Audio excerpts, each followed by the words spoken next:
आम्ही चाललो होतो शोरूमहून घरी, तेवढ्यात झाले भांडणं बी काही असे तसे नाही झाले, ते डायरेक्ट मारामारीवर काम आलं होतं. तुम्हाला तर काही असं मंदातून समजणार नाही, यासाठी तुम्हाला पुरा ब्लॉग पाहा लागेल. चला सांगतो तुम्हाला काय विषय आहे. तर जय शिवराय मित्रांनो, काय म्हणता, मजेत ना? रोजच्या सारखं अमोल दिलं सोडून एमआयडीसीतून सोडून डायरेक्ट आपल्या शोरूमवर जायसाठी निघलो. पोचलो शोरूमवर पोचल्याबरोबर चहा येईल होता. मग मी रप चहा आणून घेतला. तेवढ्यात आला कन्हैया म्हणे, मी पोराला शाळेत सोडलं म्हणे, आलो तुला भेटायला. त्याला म्हटलं ते सगळं जाऊ दे, मला चक्कर दे म्हटलं तुझ्या गाडीचा. मग डबल आलो चहा प्यायला, चहा पेला मस्त. तेवढ्यात आलो वर्कशॉप मध्ये. मग काय बा पाहतो त्याचं वेगळंच काहीतरी चालू होतं, आणि तर काही ऐकूनच नाही राहिला. चालूच आहे बा, सकाळी आलतो तेव्हा पाणी चालू, आता घरी जाताना पाणी चालू. काय करा काही समजून नाही आलं. हे भाऊ भेटले, हे भाऊ म्हणतात पाय, म्हणते मी 80 रुपयाचा रेनकोट घेतला म्हणे, पाय वॉटरप्रूफ झालो म्हणे आपण. तेवढ्यात भाऊ म्हणतात मला सोडून दे म्हणतात घरी. अरे बा, हे पाणी गिनी आहे की काय म्हटलं, एवढ्या पाण्यात सोडून द्यावं लागतं म्हटलं. लेगा तुले किती पाणी झालं आपल्या खामगावात, जाय ना म्हटलं लेगा पैदल. भाऊ म्हणे एक काम कर, तू जाय म्हणे पैदल घाट फिरलो, मी जातो म्हणे गाडी घेऊन. यार म्हटलं हे काही झालं का, तू चाल देतो म्हटलं सोडून, जाऊ दे. सोडलं त्याले. मग निघलो पवन आणि मी घरी जायसाठी. मग मी पवनला घरी सोडलं, निघलो आपल्या घरी जायसाठी. चला मग सांगतो तुम्हाला काय विषय आहे. विषय असा होता की कस्टमरच्या मीटर मध्ये टाइम नव्हता दाखवत, तो टाइम थांबत होता एकाच जागी. ते मीटर मारायचं होतं फ्लॅश, त्याचं ते मीटर काही फ्लॅश होऊन न राहिलं. तर त्याला म्हटलं भाऊ आता काही फ्लॅश होऊन नाही राहिलं,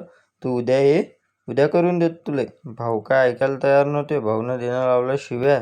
त्याला आम्ही म्हटलं आम्ही तुझ्याशी प्रेमानंच बोलून राहिलो भाऊ, प्रेमानंच दे, शिव्या काही देऊ नको. त्याला चांगलं समजून प्रेमानं त्याला म्हटलं असं काही करू नको. एकटं आम्ही त्या कस्टमरसाठी थांबेलो होतो लेट, कारण आमचा आहे 6चा टाइम जायचा घरी. आम्ही गेलो घरी 7:30 वाजता.